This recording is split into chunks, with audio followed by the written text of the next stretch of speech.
warahmatullahi wabarakatuh. Kenalkan, nama saya Lastri Lestari Sari dengan NIM A1H124043. Baik, langsung saja pada materi pertama, yaitu pengertian strategi interaksional langsung. Sebelum itu, kita harus tahu apa itu strategi. Strategi berasal dari bahasa Yunani, yaitu strategos, yang merujuk pada pemimpin militer yang bertanggung jawab atas perencanaan dan pelaksanaan strategi dalam pertempuran. Secara bahasa juga, strategi diartikan sebagai siasat, kiat, trik, atau cara, sedangkan secara umum, kata strategi merupakan garis besar haluan untuk mencapai suatu sasaran atau tujuan. Nah, dalam dunia pendidikan, strategi merupakan rencana, metode, atau rangkaian kegiatan untuk mencapai suatu tujuan pembelajaran. Strategi pembelajaran langsung memiliki karakteristik utama, yaitu strategi ini sering digunakan dan memiliki kadar yang berpusat pada guru itu paling tinggi. Fungsi utama strategi ini yaitu sangat efektif untuk memperluas informasi dan mengembangkan keterampilan langkah demi langkah.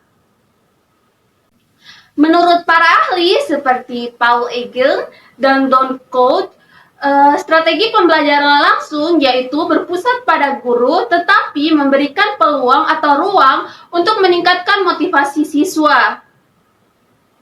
Sedangkan menurut Killen, strategi pembelajaran langsung merupakan teknik ekspositori atau memindahkan pengetahuan langsung dari guru ke murid yang melibatkan itu seluruh kelas atau seluruh siswa.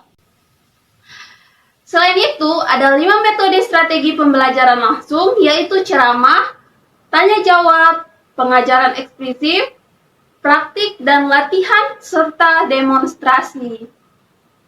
Baik itu saja materi dari saya. Selanjutnya saya alihkan ke teman saya selanjutnya. B, yaitu jenis-jenis strategi instruksional langsung. Strategi pembelajaran langsung adalah suatu teknik pengajaran yang melibatkan pendidik sebagai pelopor dalam mengajar, sedangkan peserta didik berperan sebagai penerima manfaat. Menurut Lubis DKK 2024, ada beberapa macam strategi pembelajaran langsung, yaitu 1.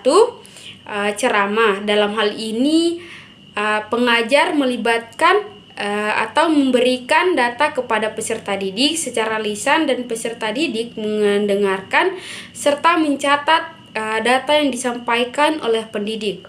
Terus yang kedua, ada pemberian tugas. Untuk situasi ini, instruktur memberikan tugas kepada peserta didik untuk diselesaikan dengan bebas di luar kelas. Tugas-tugas ini dapat berupa tugas sekolah, usaha, atau ujian. Terus yang ketiga, ada ekspositori, merupakan pendekatan penyampaian data yang bersifat komparatif pada suatu ceramah, hanya saja dengan pembicara atau instruktur yang lebih sedikit. Terus keempat, ada demonstrasi. Demonstrasi dalam hal ini pendidik menunjukkan cara atau siklus secara lugas kepada peserta didik. Kemudian peserta didik memperhatikan dan memperoleh manfaat dari pameran tersebut. Perkenalkan, nama saya Gita dengan NIM A1H124069. Baik, di sini saya akan melanjutkan materi C, karakteristik strategi instruksional langsung. Karakteristik instruksional langsung merupakan pembelajaran yang dipandu langsung oleh guru secara terstruktur dan sistematik. Guru berperan aktif dalam menjelaskan materi, memberi contoh, serta mengarahkan jalannya pembelajaran agar peserta didik dapat memahami materi dengan baik. Pembelajaran dilakukan secara bertahap sehingga peserta didik lebih mudah memahami pengetahuan prosedural maupun deklaratif. Karakteristik strategi instruksional langsung antara lain, yang pertama itu ada pembelajaran yang terpadu dan dikendalikan oleh guru. Yang kedua, guru menyampaikan materi secara jelas dan eksplisit. Dan yang ketiga itu pembelajaran dilakukan secara bertahap mulai dari penjelasan demokrasi, latihan terbimbing hingga latihan mandiri. Dan yang keempat itu Fokus utama pada penyampaian materi luas dan terstruktur. Yang kelima, guru menciptakan suasana belajar dan mengatur jalannya proses pembelajaran, adanya evaluasi atau asesmen untuk mengetahui perkembangan belajar peserta didik.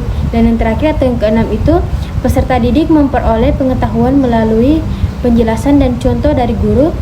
Strategi ini efektif untuk menyampaikan materi secara sistematis, namun tetap perlu dipadu dengan metode yang melibatkan aktivitas peserta didik agar hasil belajar lebih optimal.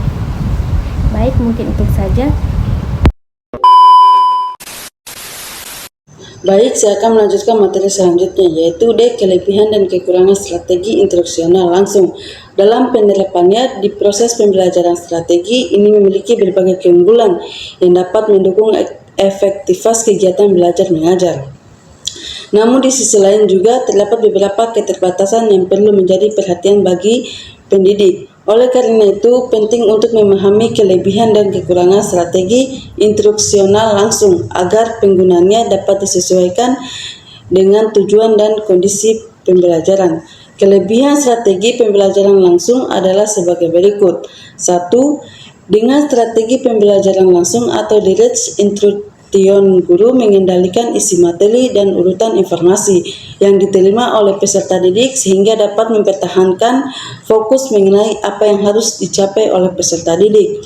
2. Strategi pembelajaran langsung merupakan cara yang paling efektif untuk mengajarkan konsep dan keterampilan yang eksplisit kepada peserta didik yang berprestasi rendah sekalipun. 3. Dapat digunakan untuk membangun strategi pembelajaran dalam bidang studi tertentu. 4. Dapat diterapkan secara efektif dalam kelas yang besar maupun kelas kecil. 5. Kinerja siswa dapat dipantau secara cermat. 6.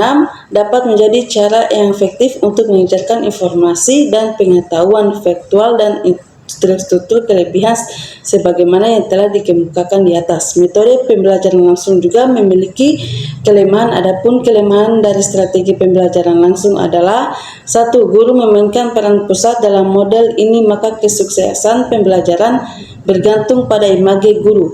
2. Model pembelajaran langsung sangat bergantung pada gaya komunikasi guru. Komunikator yang kurang baik cenderung menjadikan pembelajaran yang kurang baik pula. 3. Karena peserta didik hanya memiliki sedikit kesempatan untuk terlibat secara aktif, sulit bagi peserta didik untuk mengembangkan keterampilan sosial dan interpersonal mereka. 4. Jika materi yang disampaikan bersifat kompleks, rinci, atau abstrak, strategi ini tidak memungkinkan untuk memberi kesempatan yang cukup pada peserta didik guna memproses dan memahami informasi yang disampaikan. 5. Demonstrasi sangat bergantung pada keterampilan pengamatan peserta didik atau muslimin di dekade 2024. Terima kasih.